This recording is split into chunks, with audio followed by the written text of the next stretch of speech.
I'm looking back at the goals that I set for myself for the year 2024, just like reading goals, and I can honestly say that I'm not doing so hot.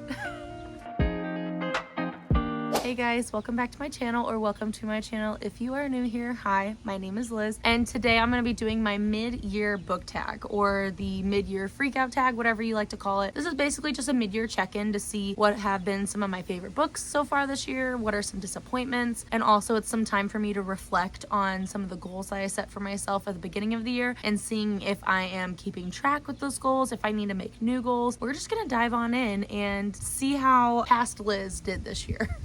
So I'm looking back at my goals that I set. When I set these goals, yes, they were on the more ambitious side of things, but I didn't try to make them too like out there and crazy to where it's like I would never be able to accomplish this. First one I set was read 100 books. Actually, I haven't even counted how many books I've read. I should probably do that real quick. So far this year, I have read 58 books, which feels really good. I feel like I'm on track. Technically, the halfway point is July, so I haven't even technically gotten halfway there, and I'm still reading this month, obviously. So that's probably the only goal that I actually feel good about at the moment. But my second goal was read 5 classics. I've not read a single one. I just haven't gotten around to it. I haven't been in the mood for a classic, and I feel like I've built it up in my head to where it's this super challenging type thing to do, and it's very intimidating. So I'm hoping to read at least 1 or 2 by the end of this year. So maybe really I need to change that. Instead of doing 5, which is very ambitious, maybe changing that to 2 for this year. The third one I put was read 5 memoirs, which I have read 1, and there's a second one that I've been wanting to listen to the audiobook of. Not halfway on that goal either. Sadly, I've only read 1, so maybe I would change that to 3 memoirs. And the final goal I set for myself was only buying 5 books a month, which if you have not been keeping up with me at all, I was in a book buying ban at the beginning of this year. I did not buy a book from January 1st all the way until March 20th, which is my birthday, and I did really well during those almost 3 months. I didn't buy a single book. Even after that, I was pretty good. Like March, after my birthday, I only bought 5 books for my birthday, which I thought I would go crazy, but I tried to limit it. And then April, I only bought 5. However, May, I did buy more than 5, and this month, June, I have bought more than 5. I'm trying not to get too down on myself because all of the books that I have bought, I have been reading like within a couple of weeks of buying them. So it's not like I'm necessarily adding to my physical TBR. I'm reading the books that I'm buying. So at least there's that. I'm trying to be more self-conscious of, or more self-aware of the books that I'm buying, and making sure it's books that I'm wanting to buy like and read now or within a month of buying it, so that way it's not just sitting on my shelf collecting dust. And also I started the year off by writing down my whole physical TBR in my reading journal, so that way I would know what books I really need to focus on reading, so that way they wouldn't just continue sitting on my shelf, because I feel like the longer you have a book sitting on your bookshelf, the less likely you are to read it, because it just sits there and you're like, why do I want to pick that up? I don't. I've been really trying to almost convince myself to read these books. It's almost like whenever you fill out a to-do list, it's so satisfying when you can check them off, and that's basically what I've been doing with my physical TBR. I've been slowly checking off the books that I had as of January 1st. I have gotten through over half, which feels really good to say. There's been so many good new releases this year that's been so difficult, because I just want to read all of the new releases. I don't want to read books that have been sitting on my shelf for over a year. Now let's get into all of the different book tags. This is what I'm most excited about, because I get to reflect on my year, and I also get to look forward to the rest of this year, what I would like to read. So the first book tag that I have is best book read so far this year. Now, I have had a lot of 5-star reads this year, so this was really hard to narrow down, but I tried to narrow it down to 1 romance and 1 fantasy, because those are the 2 genres that I lean towards the most. I did try to pick 1 from each genre just to make it a little bit, easier for myself, and also I get to talk about them, so that's always fun. The first one was The 7-Year Slip, which I gave 5 stars. This is a romance book by Ashley Poston. Before I read The 7-Year Slip, I had read The Dead Romantics, which is by that same author, and I enjoyed it. It was definitely a book that I wasn't like absolutely crazy about, but I still enjoyed the story. I don't know what it was about this book, but it really caught me in a time where I was debating a lot of things in my personal life when it comes to friendships, when it comes to career and family. There were just a lot of different things in my life that I was questioning and having a hard time thinking about and figuring out in my head, and I feel like this book just really spoke to my soul. It really spoke to me because the main character was in this career field for so long and she finally realized it wasn't making her happy, it wasn't fulfilling her. It kind of taught me that it's never too late to start over. It's never too late to try again and do something else, something that will bring you joy. I just learned so much from this book and it really holds a special place in my heart. It was the perfect timing for me to read that book and that's why it spoke to me so well. So that's why it was a 5-star for me. And my favorite fantasy that I read so far this year was Heartless Hunter. I so enjoyed this book. Obviously I gave it 5 stars and it is a series. The second book I don't think comes out until next year, which is very disappointing. This fantasy world revolves around witches and witches used to kind of rule this kingdom. However, there was this huge uprising with the humans who overthrew this witch government and took over, and now witches are being hunted. Our main character, she is a witch and it kind of follows almost like a Robin Hood vibe in my opinion. During this whole book she's trying to save other witches, and she's also the kind of character in society where she's like a debutante, this role of airhead, silly, funny girl, very well in this world. He ends up courting a witch hunter. It's got that whole forbidden romance. I've been obsessed with Bridgerton recently with the new season coming out, so it kind of felt like that with the dresses and like the society, people courting each other. It was just a really fun mixture and combination of different types of time periods almost, and I just really enjoyed it. The next book tag I have is Best Sequel. This one can only go to Crescent City 2.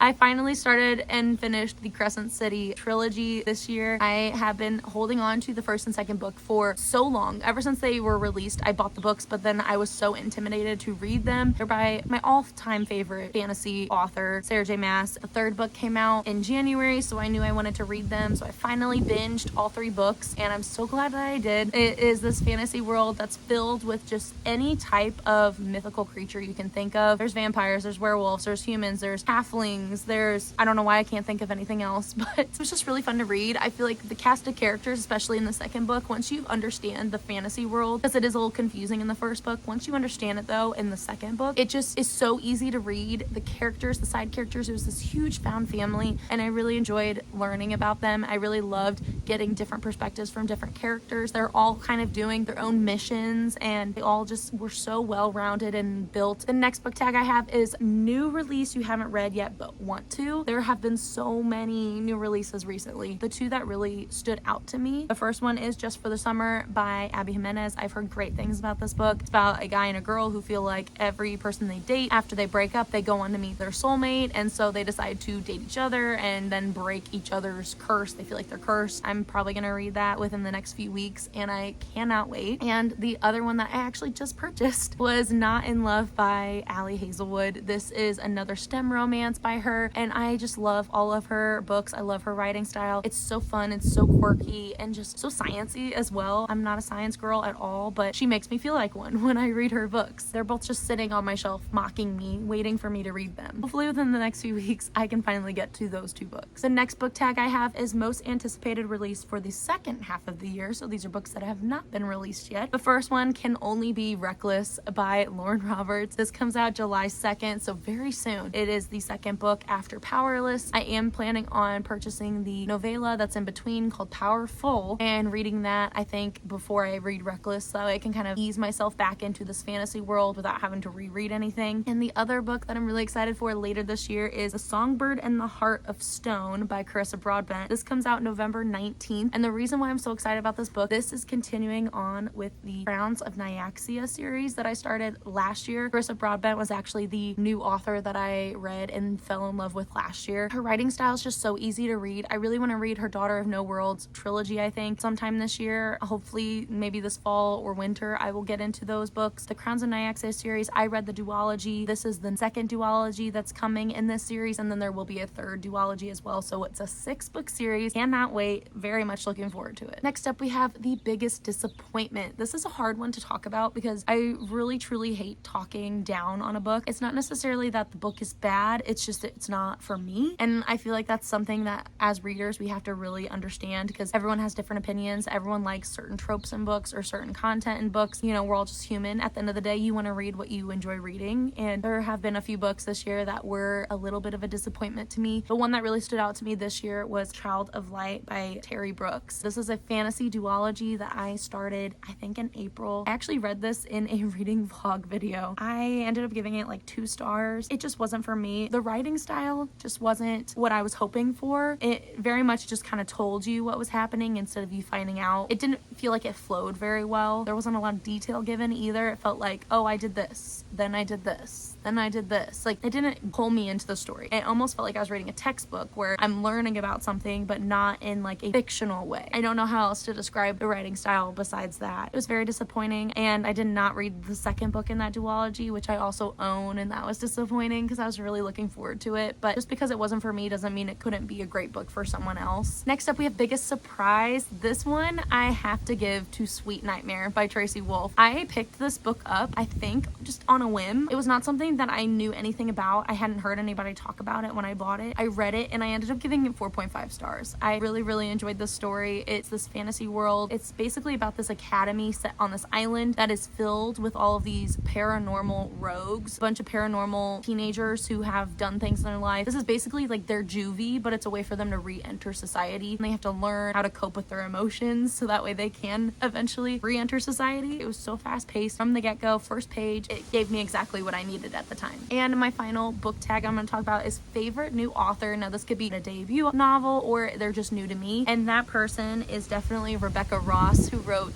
Divine Rivals and Ruthless Vows. Those were actually the first two books I read this year, and I gave both of them 5 stars. I loved the story. I loved her writing. I just feel like her writing style is so magical and beautiful, and it was almost like historical fiction in a way because of how like the time period it was written in. And I just loved the characters in the story. I loved how she made the whole world come to life. I could picture what was happening in this book so easily. I'm really looking forward to future books by Rebecca Ross. I'll definitely be keeping an eye out for other books by her. She was just the perfect author for me to start reading in 2024. And that is it for my mid-year book tag video. I hope you guys enjoyed. Hopefully this gave you some ideas or thoughts or feelings on just books that I've read this year or books you possibly want to read this year. I think it's so fun to reflect back on your year and your reading. I actually rewatched my video from last year of me doing these same exact book tags, and I was just so shocked how much a difference a year makes. I'm really excited to look back on this in the future so I knew what I was enjoying in the year 2024. Once again, thank you guys so much for watching, and I will see you guys in my next video. Happy reading. Bye.